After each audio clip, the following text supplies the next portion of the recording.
எனக்கு புத்தகம் படிக்கிற பழக்கத்தை வளர்த்துக்கணும். ஆனா, எந்த புக் படிக்கிறதுன்னே தெரியலன்னு நீங்க யோசிச்சுக்கிட்டு இருந்தீங்கன்னா, ஒவ்வொரு வருடமும் நான் படிச்சதிலேயே சிறந்த புத்தகத்த உங்களுக்கு தொடர்ந்து ரெக்கமெண்ட் பண்ணிட்டு வரேன். அப்படி 2023ல நான் படிச்சதிலேயே சிறந்த புத்தகத்த இந்த வீடியோல உங்களுக்கு நான் சொல்லப் போறேன். இந்த வீடியோ எப்படி இருக்கும்னா, நான் படிச்சதிலேயே சிறந்த புத்தகம் என்ன? அந்த புத்தகத்தில எனக்கு ரொம்ப புடிச்ச விஷயம் என்ன? அந்த புத்தகத்த நான் ஏன் உங்களுக்கு ரெக்கமெண்ட் பண்றேன்? அந்த புத்தகம் எப்படிப்பட்ட நபர்கள் படிக்கலாம்? அப்படின்றத சொல்லப் போறேன். கடைசியா இந்த வீடியோல புத்தகம் படிக்கிறத பற்றி தவறாக நம்ம புரிஞ்சு வச்சுக்கிட்டு இருக்க ரொம்ப முக்கியமான ஒரு விஷயத்தை பற்றியும் பேச போகிறேன். நம்ம சேனலுக்கு நீங்கள் புதுசாக இருந்தீங்கன்னா நான் படிக்கிற புக்ஸோட சம்மரிஸ் அப்லோட் பண்ணுவேன். நான் படித்ததிலேயே நல்ல புக்ஸை உங்களுக்கு ரெக்கமெண்ட் பண்ணுவேன். நான் படித்ததிலேயே நல்ல விஷயத்தை உங்க கூட ஷேர் பண்ணிப்பேன். இதெல்லாம் உங்களுக்கு பிடிக்கும் அப்படின்னா நம்ம சேனலுக்கு சப்ஸ்கிரைப் பண்ணிவிட்டு பெல் பட்டனை ப்ரெஸ் பண்ணிவிடுங்க.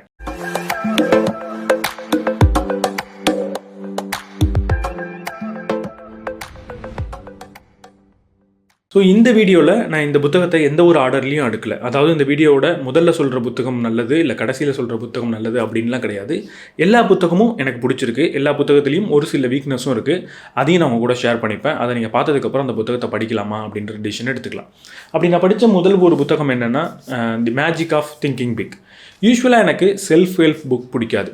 ஸோ முக்கியமாக அந்த பாசிட்டிவிட்டியை பற்றி பேசுகிறதோ, இல்லை நம்ம சிந்தனைகள்லாம் ரொம்ப சிறப்பாக இருக்கணும் அப்படின்னு சொல்கிறதோ நான் நிறைய இடத்துல படிச்சுட்டேன். ஸோ ஒரு இடத்துல அதை சொன்னாலே போகிறோம், திரும்ப திரும்ப அதை பற்றின நிறைய புத்தகங்கள் நமக்கு போர் அடிக்கும் அப்படின்ற மாதிரி எனக்கு ஒரு எண்ணம் இருக்கும். ஸோ இந்த வருஷம் இந்த மேஜிக் ஆஃப் திங்கிங் பிக்கை ஜஸ்ட் இந்த புத்தகம் சம்மரி பண்ணுறதுக்காக வாங்கினப்போ எனக்கு அது ரொம்பவே பிடிச்சிருந்தது. ஏன்னா இந்த டாப்பிக்கை இந்த அளவுக்கு தெளிவாக ரொம்ப அழகாக வேறு யாரும் சொன்னதில்லை அப்படின்னு எனக்கு தோணுச்சு.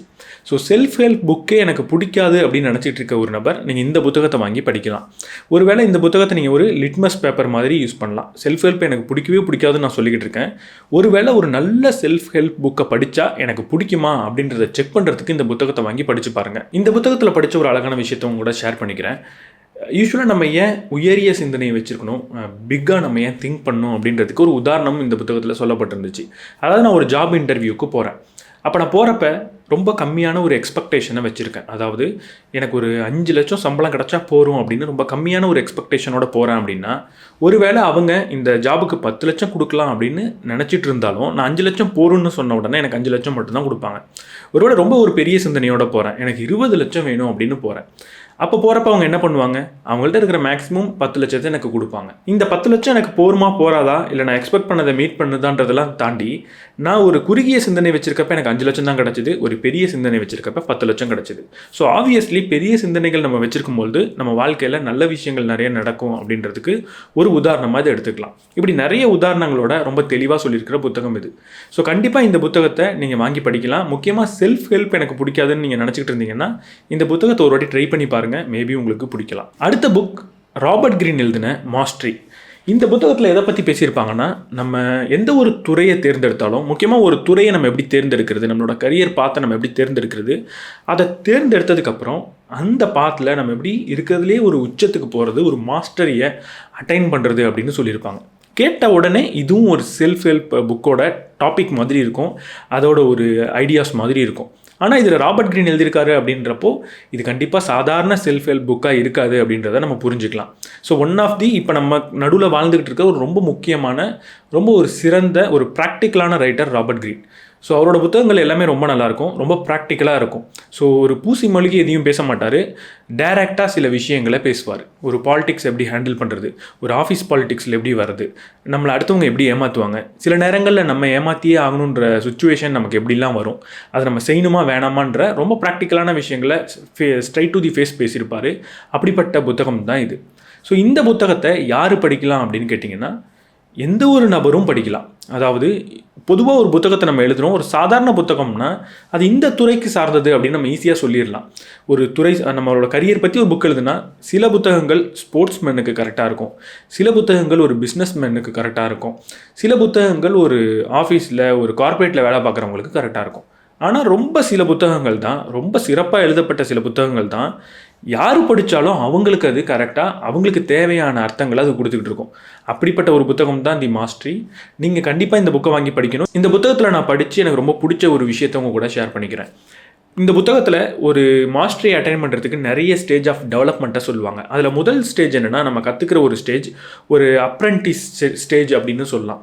இந்த ஸ்டேஜில் நம்ம பண்ணுற ரொம்ப முக்கியமான ஒரு தவறை பற்றி சொல்லியிருந்தார். நான் இப்போ எல்லாருக்குமே சொல்லித்தர விஷயமாகவும் அது இருக்குது. நம்ம பொதுவாக என்ன பண்ணுவோம்னா, ஒரு உதாரணத்துக்கு நான் இங்கே கார்ப்பரேட்டை எடுத்துக்கிறேன் எக்ஸாம்பிளாக. நம்ம அப்போ தான் காலேஜ்லேருந்து படிச்சுட்டு வெளில வருவோம். வந்த உடனே ஒரு வேலைக்கு நம்ம போவோம். அந்த வேலைக்கு போன உடனே அங்கே நிறைய பேர் நிறைய விஷயங்களை அந்த கார்ப்பரேட்குள்ளே பண்ணிக்கிட்டு இருப்பாங்க. நம்ம காலேஜில் படித்த விஷயங்கள்லாம் நமக்கு நல்லா ஞாபகம் இருக்கும். ஆனால் அவங்க பண்ணுறது நம்ம படித்த மாதிரி அந்தளவுக்கு தியரிட்டிக்கலாக இருக்காது, கொஞ்சம் டிஃப்ரெண்ட்டாகவும் இருக்கும்.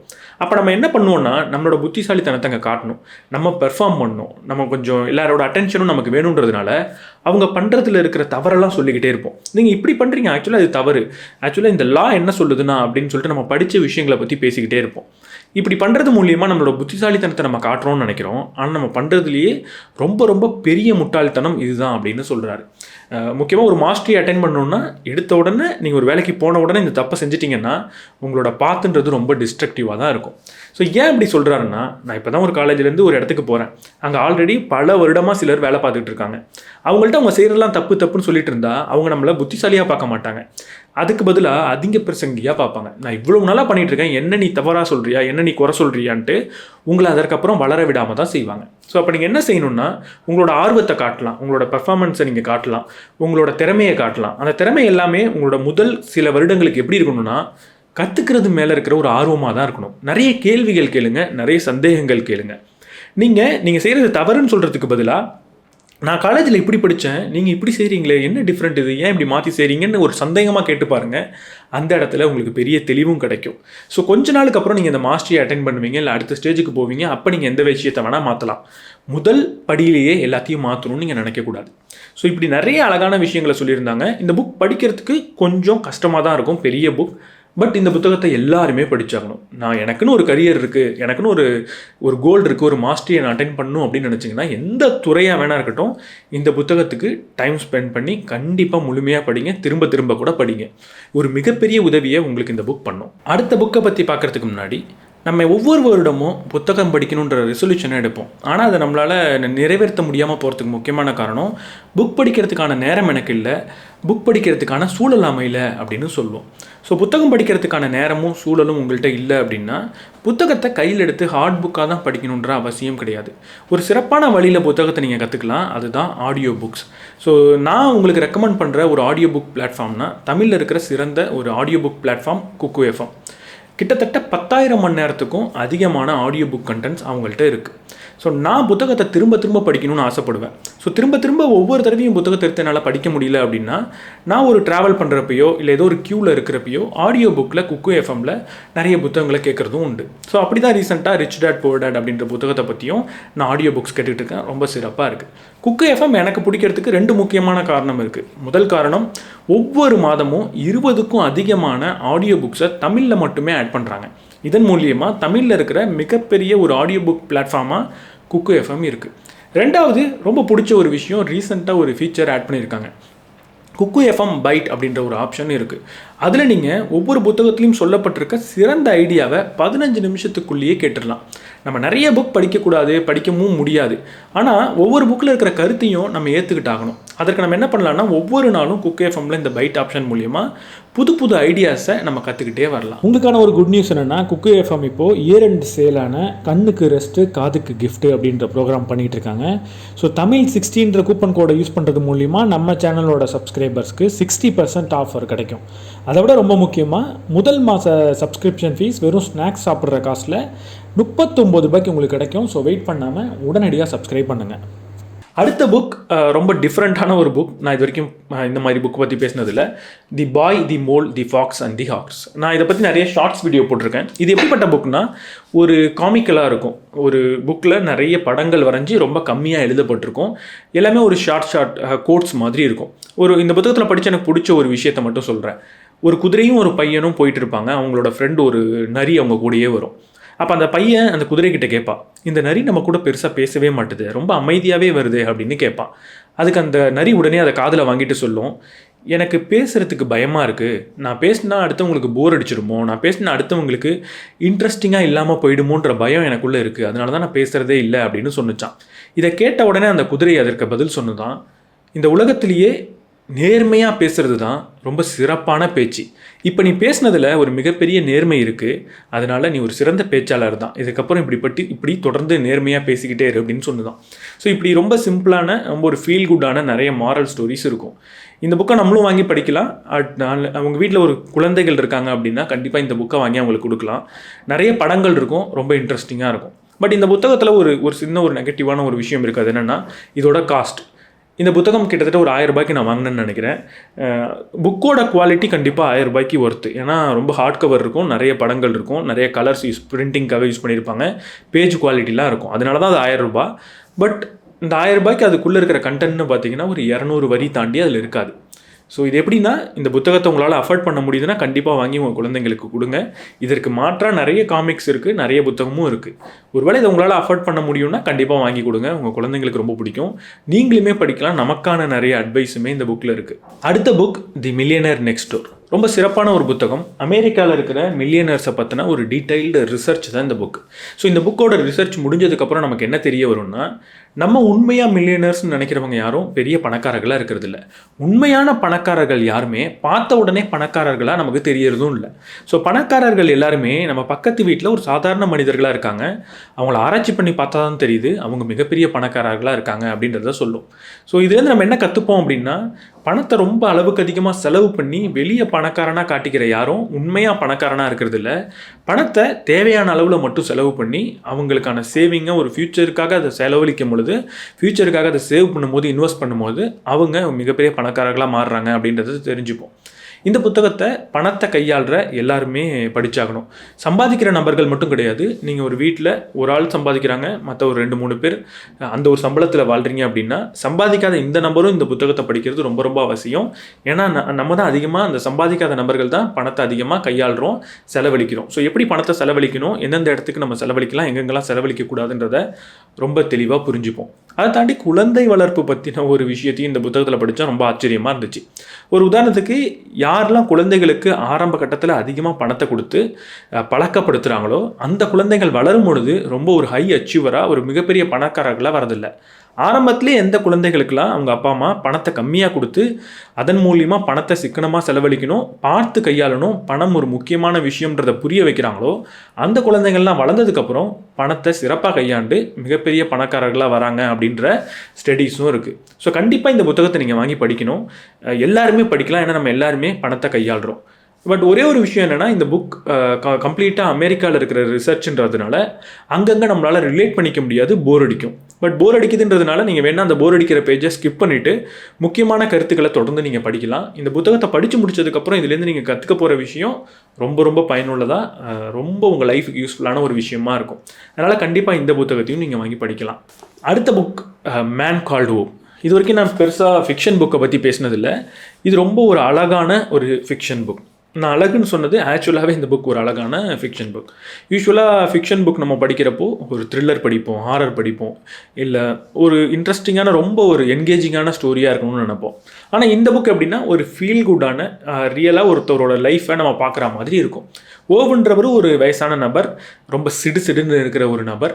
அந்த நபரோட வாழ்க்கையில் நடக்கிற சில விஷயங்கள், பேரலாக ஒரு வாழ்க்கையில் அவருக்கு என்ன நடந்தது அப்படின்ற விஷயத்தை பற்றிலாம் பேசும். ஸோ புக்கை படித்ததுக்கப்புறம் ரொம்ப ஒரு லைட் ஹார்ட்டடாக உங்களுக்கு ஃபீல் ஆகும். ஒரு பேஜை படித்த உடனே அடுத்த பேஜை படிக்கணும் அப்படின்ற ஆர்வம்லாம் உங்களுக்கு வராது. ஆனால் அந்த ஒரு பேஜை படிக்கிறப்போ உங்கள் மூஞ்சில் ஒரு சின்ன ஸ்மைலுன்றது கண்டிப்பாக இருக்கும், ஒவ்வொரு பேஜுக்கும் இருக்கும். ஸோ இந்த புக்கில் எனக்கு 2 விஷயம் ரொம்ப பிடிச்சிது. நான் எதையும் ஸ்பாயில் பண்ணல. இந்த ஓவன்றவர் ரொம்ப சிடுன்னு இருக்கிற ஒரு நபர். அவரோட வாழ்க்கையை பற்றி ஒரு இடத்துல சொல்லுவாங்க. அவரோட வாழ்க்கையை பிளாக் அண்ட் ஒயிட்டாக தான் பார்த்தாரு. ஆனால் அவரோட வாழ்க்கையில் இருந்த ஒரே கலர் அவரோட மனைவியை பற்றி சொல்லுவாங்க. ஸோ ஒரு ரொம்ப அழகான ஒரு லவ் ஸ்டோரியையும் சொல்லியிருப்பாங்க. அவர் எல்லாத்தையும் சிடுன்னு பார்த்தாலும் அவர் ரொம்ப ஒரு குழந்தையாக மாறிடுவார் அவரோட ஒய்ஃப் கிட்ட, அவரோட காதலி கிட்ட அப்படின்றதையும் சொல்லியிருப்பாங்க. அடுத்து சில இடத்துல ஒரு ஆண் ஒரு குறிப்பிட்ட நேரத்தில் அவன் வாழ்க்கையில் அவன் எப்படிப்பட்ட மனிதனாக இருக்கணுன்ற முடிவை எடுப்பான். அப்படிப்பட்ட நேரம் அது அப்படின்னு வாழ்க்கையில் நடக்கிற சில நிகழ்வுகளுக்கு சொல்லியிருப்பாங்க. அதை படிக்கும்போது நமக்கும் ரொம்ப ரிலேட் ஆகும். சில தருணங்கள் தான் நம்ம வாழ்க்கையில் நம்மளை வேற ஒரு மனிதனாக மாற்றும். அந்த தருணத்தோடு நம்ம அதை கம்பேர் பண்ணி பார்ப்போம். ரொம்ப நல்லாயிருக்கும். ஸோ இந்த புக்கை நீங்கள் கண்டிப்பாக வாங்கி படிக்கலாம். ஃபிக்ஷன் படிப்பீங்க அப்படின்னா கண்டிப்பாக வாங்கி படிங்க. கண்டிப்பாக இந்த புக் வந்து உங்களுக்கு அடுத்தடுத்த சாப்டர் அடுத்தடுத்து படிக்கணும் அப்படின்லாம் தோணாது. ஒரு சாப்டரை படிச்சுட்டு எடுத்து ஓரமாக வச்சிங்கன்னா அடுத்த சாப்டர் எப்போ படிப்போம் அப்படின்லாம் இருக்காது. ஸோ ஒரு இன்ட்ரெஸ்டிங்காக உங்களை ஹோல்டு பண்ணி அடுத்தடுத்து போகணும் அப்படின்ற ஒரு ட்விஸ்ட் வச்சுலாம் இருக்கவே இருக்காது. ரொம்ப நார்மலாக ஒரு சாதாரண லைஃப் மாதிரி இருக்கும். இந்த புக்கை பாதி படிச்சுட்டு வச்சுட்டிங்கன்னா திரும்ப படிக்கணும்னு உங்களுக்கு மேபி தோணாமல் கூட போகலாம். ஆனால் படிக்கிற அந்த நிமிஷத்தில் ரொம்ப லைட் ஹார்ட்டடாக ஒரு சந்தோஷமான ஒரு புக்காக இருக்கும். கண்டிப்பாக வாங்கி படிங்க. அடுத்த புக் டேனியல் கேன்மேன் எழுதின thinking fast and slow. So இந்த வருஷத்தில் படித்ததில் பெஸ்ட் புக்னால் கண்டிப்பாக இதை நான் சொல்லிடணும் அப்படின்னு நினைக்கிறேன். ஸோ இந்த புக் எதை பற்றினது? இது ஆக்சுவலாக இது ஒரு பிஹேவியரல் எக்கனாமிக்ஸ் பற்றின புக். பிஹேவியரல் எக்கனாமிக்ஸ்னால் பிஹேவியர்னால் நம்மளோட எமோஷன்ஸை பற்றி சொல்கிறது, எக்கனாமிக்ஸ்னால் லாஜிக், மேத்தமெட்டிக்ஸ், டெசிஷன் பற்றி சொல்கிறது. ஸோ இந்த எமோஷன்ஸும் இந்த லாஜிக்கும் சேர்ந்து ஒரு சப்ஜெக்டை உருவாக்குறது தான் இந்த சப்ஜெக்ட். ஸோ இந்த சப்ஜெக்ட்னா யூஸ்வலாக ஒரு புக் எழுதுறவங்க வேறு யாரோ ஒருத்தவங்க பண்ண ரிசர்ச்சை பற்றி எழுதிட்டு போயிடுவாங்க, இல்லை அதை படித்து இவங்க கொஞ்சம் மாற்றி எழுதுவாங்க. ஆனால் இந்த புக் எழுதுனது ஒரு சயின்டிஸ்ட்டு, அவரே நோபல் ப்ரைஸ் வாங்கியிருக்காரு. அவரோட லைஃப்பில் கற்றுக்கிட்ட மொத்த விஷயத்தையும் ஆல்மோஸ்ட் இந்த புக்கில் சொல்லியிருக்காரு. ஸோ நம்ம உண்மையாகவே நம்ம மூளையை பயன்படுத்தி தெளிவாக தான் டிசிஷன் எடுக்கிறோமா, இல்லை நம்ம எடுக்கிற முடிவுகளில் நிறைய தவறாக இருக்கா? என்னோடய இன்ட்யூஷன் அப்படின்னு நான் சொல்லுவேன். என் மனசு சொல்லுது, அப்போ அது சரியாக இருக்கும்னு நம்ம சொல்கிறப்ப உண்மையாகவே நம்ம மனசு நமக்கு உண்மையை தான் சொல்லுதா, இல்லை நம்மளே ஏமாற்றிக்கிறோமா? ஸோ ரியலாக சொல்லணும்னா நம்மளே எப்படியெல்லாம் ஏமாற்றிக்கிறோம், அதை நம்ம புரிஞ்சுக்கிட்டதுக்கப்புறம் எப்படி தெளிவான முடிவுகள் எடுக்கலான்னு சொல்கிற ரொம்ப பெஸ்ட் புக். இப்போ நம்ம நிறைய புக்ஸ் டிசிஷன் மேக்கிங் பற்றி படிக்கிறோம் அப்படின்னா எல்லா புக்கும் கண்டிப்பாக இந்த புக்கிலேருந்து வந்த புக்காக இருக்கும். அதாவது இந்த புக்கை படிச்சுட்டு இதை வச்சு எழுதப்பட்ட புக்காக இருக்கும். ஸோ இது ஒரு கிளாசிக்கல், ஒரு மாஸ்டர் புக் அப்படின்னு எடுத்துக்கலாம். ஒரு டெக்ஸ்ட் புக்காக கூட நீங்கள் எடுத்துக்கலாம் ஃபார் பிஹேவியரல் எக்கனாமிக்ஸ். கண்டிப்பாக இந்த புக்கை வாங்கி படிங்கன்னு சொல்வேன். முக்கியமாக நீங்கள் ஒரு மேனேஜரல் டிசிஷன்ஸ் எடுக்கிறீங்க, இல்லை நீங்கள் ஒரு முடிவு எடுக்கக்கூடிய இடத்துல இருக்கீங்க, அது மேனேஜரியல் டிசிஷன் சொல்ல ஒரு குடும்பத்தில் முடிவு எடுக்கிற இடத்துல இருந்தால் கூட பரவாயில்ல, நீங்கள் முடிவுகளை எடுக்கிறீங்க லைஃப்பில் அப்படின்னா கட்டாயம் இந்த புக்கை வாங்கி படிங்க. இந்த புக்கும் கொஞ்சம் கஷ்டமாக இருக்கும், சைஸ் பெருசாக இருக்கும், பட் ரொம்ப ரொம்ப இன்ட்ரெஸ்டிங்காக இருக்கும். ஒரு பேஜ் கூட உங்களுக்கு போர் அடிக்காது. கொஞ்சம் பெருசாக இருக்கும், பரவாயில்ல, ஒரு 3-4 மாதம் உட்கார்ந்தாலும் பரவாயில்ல. தெளிவாக படித்து இந்த புத்தகத்தை புரிஞ்சுக்கோங்க. இந்த புக் கண்டிப்பாக உங்கள் லைஃப்பில் ஒரு டிசிஷன் மேக்கிங்க்கு, உங்கள் லைஃப்பை பற்றி புரிஞ்சுக்கிறதுக்கு ரொம்ப பயனுள்ளதாக இருக்கும். கண்டிப்பாக மிஸ் பண்ணாமல் வாங்கி படிங்க. அடுத்த புக் ஸ்டாப் ஓவர் திங்கிங். இதை பற்றி ரீசெண்டாக சம்மரி பண்ணியிருந்தேன். ஸோ ஓவர் திங்கிங் அப்படின்னு சொன்னோன்னா, ஓவர் திங்கிங்னா என்ன, நம்மளோட பிரெயின் எப்படி ஒர்க் ஆகுது, ஏன் நம்ம ஓவர் திங்க் பண்ணக்கூடாது அப்படின்ற ஃபிலாசபியோ சயின்ஸோ எதுவும்லாம் பேசலை. பட் இந்த ஃபிலாசபி சயின்ஸ் எல்லாம் இந்த ஆத்தர் படித்து நமக்கு என்ன சொல்லுவார்னா அதை டைஜஸ்ட் பண்ணி இந்த ஓவர் திங்கிங்கை, ஸ்ட்ரெஸ்ஸை நம்ம எப்படி கையாளலான்ற சில டிப்ஸ் நிறையா இருக்கும். ஸோ ரொம்ப ப்ராக்டிக்கலான டிப்ஸாக இருக்கும். இப்படி உட்காந்து இருக்கிற இடத்துலையே நான் எப்படிப்பட்ட மூச்சு பயிற்சியை பண்ணலாம், இல்லை எப்படிப்பட்ட மற்ற பயிற்சிகள் பண்ணலாம், எப்படிப்பட்ட எக்ஸசைஸ் பண்ணலாம், இல்லை என்ன மாதிரியான ஐடியாஸ்லாம் யூஸ் பண்ணி நான் ஸ்ட்ரெஸ்லேருந்து வெளியே வரலாம். சடனாக ஒரு ஸ்ட்ரெஸ் வருது, ஒரு ஃபியர் வருது, ஒரு ஆன்சைட்டி வருது, நான் ஓவர் திங்கிங் பண்ணுறேன்னா உடனடியாக நான் செஞ்சு எப்படி அதுலேருந்து வெளில வரலாம் அப்படின்ற ஒரு சின்ன சின்ன டிப்ஸ் நிறைய இருக்கும். எல்லாமே ப்ராக்டிக்கலான டிப்ஸாக இருக்கும். ஸோ ஸ்ட்ரெஸ் ஹேண்டில் பண்ணணும்னு நீங்கள் கற்றுக்கணும்னு நினச்சிங்கன்னா கண்டிப்பாக இந்த புக்கை வாங்கி படிக்கலாம். ரொம்ப சீக்கிரம் படிச்சிடலாம். ஸோ புக் ரொம்ப சின்னதாக இருக்கிறதுனால, அதுவும் ரொம்ப எளிய நடையில் இருக்கிறதுனால, சிம்பிளான இங்கிலீஷில் இருக்கிறதுனால, பிகினராக இருந்தாலும் நீங்கள் வாங்கி கண்டிப்பாக படிக்கலாம். ரொம்ப இன்ட்ரெஸ்டிங்காக இருக்கும். சின்ன சின்ன டிப்ஸ் இருக்கும். கண்டிப்பாக அதில் ஏதாவது ஒன்றுத்தை உங்கள் லைஃப்பில் நீங்கள் அதிகமாக பயன்படுத்தக்கூடிய டிப்ஸாக மாறும். ஸோ இந்த புக்கை நீங்கள் எதுக்காக வாங்கி படிக்கலாம்னா, இந்த மாதிரி சின்ன சின்ன டிப்ஸை நான் கற்றுக்கணும் அப்படின்னு நினச்சிங்கன்னா படிக்கலாம். அடுத்த book the power of now. நான் படித்ததுலேயே ஒரு பெஸ்ட் ஸ்பிரிச்சுவல் புக் அப்படின்னு சொல்லலாம். இந்த புக் எதை பற்றினது அப்படின்னு நான் முதல்ல தி பவர் ஆஃப் நவ் அப்படின்னு படித்தோன்னே இதையும் பார்த்து நான் பயந்தேன். ஒருவேளை செல்ஃப் ஹெல்ப் புக்காக இருக்குமோ, அதாவது எதை செய்யணுன்னாலும் உடனடியாக செய்யணும், இந்த தருணத்திலே செய்யணும் அப்படின்னு ஏதோ சொல்லிடுவாங்களோன்னு பயந்தேன். பட் இது ஒரு ஸ்பிரிச்சுவல் புக். அதாவது நம்ம மனதில் இருக்கிற வருத்தங்கள் எல்லாமே எங்கே இருக்கும்னா, ஒன்று எதிர்காலத்தில் இருக்கும், இல்லை கடந்த காலத்தில் இருக்கும்.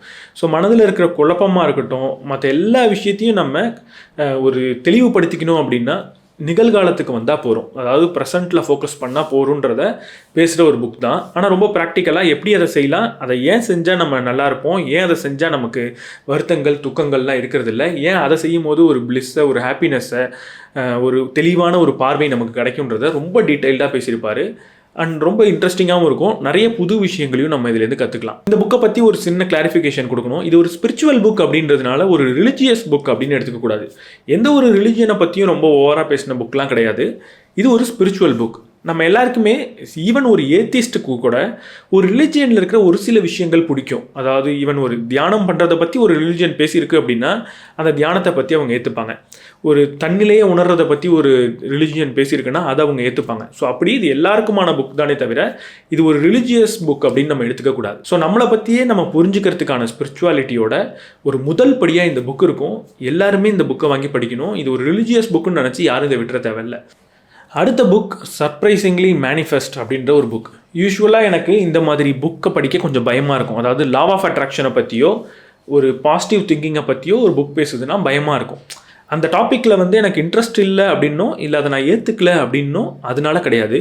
இந்த டாப்பிக்கை வச்சு நிறைய பேச முடியாது அப்படின்றது தான். லா ஆஃப் அட்ராக்ஷன்னா என்ன? நான் ஆசைப்படுற விஷயத்த முழு மனதோடு ஆசைப்பட்டேன் அப்படின்னா இந்த யூனிவர்ஸே எனக்கு கொடுக்கும் அப்படின்னு சொல்கிறது தான். இதை வச்சு நான் ஒரு புத்தகம் ஃபுல்லாக எழுதுகிறேன் அப்படின்னா அங்கே நிறைய குப்பைகளை நான் எழுத ஆரம்பிச்சிருவேன். சம்மந்தம் இல்லாமல் நிறைய பேச ஆரம்பிச்சிருவேன். ஸோ உண்மையான இந்த லா ஆஃப் அட்ராக்ஷனை நம்ம தெளிவாக பேசாமல் அதோட ஒரு பொய்யான ஒரு அடையாளத்தை அதுக்கு நான் கொடுத்துருவேன். அப்படி நிறைய புக்கை நான் படிச்சிருக்கேன், இன்க்ளூடிங் ரொம்ப ஃபேமஸான சீக்ரெட் புக்கும் ஒன்று. முக்கியமாக இந்த மாதிரி டாப்பிக்கில் இருக்கிற புக்கை நான் படிக்காமல் போகிறதுக்கு காரணமே சீக்ரெட் அப்படின்னு நீங்கள் சொல்லலாம். ஸோ ஏன்னா யூஸ்வலாக இந்த லா ஆஃப் அட்ராக்ஷனை பற்றி பேசுகிறவங்க என்ன சொல்லுவாங்கன்னா, ஒரு காலையில் எந்திரிச்ச உடனே இல்லை நைட்டு தூங்குறதுக்கு முன்னாடி கொஞ்சம் சுத்தப்படுத்திக்கிட்டு உட்கார்ந்து எனக்கு என்ன வேணுன்றதை தெளிவாக யோசித்து கண்ணுக்கு முன்னாடி அதை கொண்டு வந்து அதற்கப்புறம் அதை வாய் விட்டு சத்தமாக சொன்னேன் அப்படின்னா அது எனக்கு கிடச்சிரும் அப்படின்னு சொல்லுவாங்க. பட் இது ஒரு 0.1% ஆஃப் லா ஆஃப் அட்ராக்ஷன், ஒரு மேனிஃபெஸ்டேஷன் தான். நீங்கள் உட்கார்ந்து யோசிச்சுக்கிட்டே இருந்தால் ஒரு ரூமில் மட்டுமே நீங்கள் இருக்கீங்க, உட்கார்ந்து நான் பணக்காரனாகணும்னு தினமும் யோசிக்கிறீங்கன்னு வைப்போம். ஒவ்வொரு நிமிஷமுமே யோசிக்கிறீங்கன்னு வச்சுப்போம். அடுத்து ஒரு 10 வருஷத்தில் பணக்காரன் ஆகிடுவீங்களா? வெளியே போய் பணத்திற்கான சில செயலை செய்யும் பொழுது மனதில் பணத்தை பற்றின ஒரு தீவிர ஒரு ஆசை இருக்குது அப்படின்னா அந்த பணத்தை நீங்கள் அட்ராக்ட் பண்ணுறதுக்கான நிறைய வழியை கண்டுபிடிச்சி அது உங்கள் லைஃபுக்கு வருன்றது தான் உண்மை. அப்போ யோசிக்கிறத தாண்டி அதற்கு பின்னாடி இருக்கிற செயலும் ரொம்ப முக்கியன்றதை எந்த ஒரு புக்கும் பெருசாக பேசி நான் பார்த்ததில்லை. ஆனால் இந்த புக் ரொம்ப தெளிவாக ரொம்ப ப்ராக்டிக்கலாக ஆக்சுவலாக லா ஆஃப் அட்ராக்ஷன், ஆக்சுவலாக மேனிஃபெஸ்டேஷன் எப்படி இருக்குன்றதை ரொம்ப தெளிவாக பேசியிருக்கு. ஸோ ரொம்ப இந்த புக் எனக்கு பிடிச்சிருந்தது. நான் எதிர்பார்க்காத அளவுக்கு எனக்கு பிடிச்சிருந்தது. ஸோ மேனிஃபெஸ்டேஷன் பற்றி நான் படித்ததில் ஒரு சிறந்த புக் இதுன்னு சொல்லிடலாம், படித்ததுலேயே சிறந்த புக்குன்னு கூட சொல்லலாம். ஸோ ஒரு எக்ஸாம்பிள் சொல்லணும் அப்படின்னா நம்ம மேனிஃபெஸ்டேஷனில் என்ன பண்ணுவோம்னா எனக்கு என்ன வேணுன்றதை ஆசைப்படுவோம். ஸோ இதில் 7 ஸ்டெப் சொல்லுவாங்க. அதில் முதல் ஸ்டெப்பு தான் எனக்கு என்ன வேணுன்றதை ஒரு தீவிரமாக ஆசைப்படுறது, விஷுவலைஸ் பண்ணுறது. அடுத்ததில் எனக்கு பிடிச்ச இன்னொரு ஸ்டெப்பை சொல்கிறேன். இப்போ எனக்கு நான் ஒரு அத்லட் ஆகணும் அப்படின்னா ரெண்டாவது முதல்ல அத்லட் ஆகணும்னு யோசிக்கணும். அதுக்கப்புறம் என்னோட பிஹேவியரை நான் ஒரு அத்லட் மாதிரி வச்சுருக்கணும் அப்படின்னு சொல்கிறாங்க. அந்த பிஹேவியர் என்னோட அத்லட் மாதிரி இருந்தால் தான் இந்த யூனிவர்ஸ் எனக்கு என்னை ஒரு அத்லட்டாக மாற்றுமா. ஸோ பிஹேவியர்னால் என்ன? ஒரு அத்லட் எப்படிலாம் சாப்பிட்றாருன்னு பார்க்கணும், அவர் எப்படிலாம் பயிற்சி பண்ணுறாருன்னு பார்க்கணும். அதாவது ஒரு மிக சிறந்த அத்லட். அதே பிஹேவியரை நான் கொண்டு வரணும். மேபி அவர் ரொம்ப காஸ்ட்லியான ஃபுட்டை சாப்பிட்லாம், அதனால் அஃபோர்ட் பண்ணாமல் போகலாம். ஆனால் நம்ம எதை புரிஞ்சுக்கணும்னா அவரோட மைண்ட் செட்டை புரிஞ்சுக்கணும். சுத்தமான உணவை சாப்பிட்ணுன்னு நினைக்கிறாரு, அப்போ நானும் சுத்தமான உணவை சாப்பிட்ணும். அவர் தினமும் 8 மணி நேரம் பயிற்சி பண்ணுறாரு, தினமும் தூக்கத்தெல்லாம் தியாகம் பண்ணிட்டு பயிற்சி பண்ணிட்டு இருக்காரு, அப்போ நானும் அதே மாதிரி மைண்ட் செட்டை கொண்டு வரணும். ஸோ என்னோட பிஹேவியரை நான் 2வது ஸ்டெப்பாக என்ன பண்ணணும்னா நான் ஆசைப்படுற விஷயத்த இந்த உலகத்திலே சிறந்த நபர் யார் வச்சுட்டு இருக்காரோ அவரோட பிஹேவியர் கூட மேட்ச் பண்ணணும். இப்படி 7 ஸ்டெப் ரொம்ப ப்ராக்டிக்கலாக பக்காவாக இருந்தது. ஸோ கண்டிப்பாக இந்த 7 ஸ்டெப்பை ஃபாலோ பண்ணால் எந்த ஒரு விஷயத்தை வேணாலும் மேனிஃபெஸ்ட் பண்ணலான்ற அளவுக்கு இருந்துச்சு. ஸோ கண்டிப்பாக இந்த புக்கை வாங்கி படிங்க. இதை பற்றி அடுத்து ஒரு 2 வாரத்துக்குள்ளே நான் புக் சம்மரியும் பண்ணுறேன்.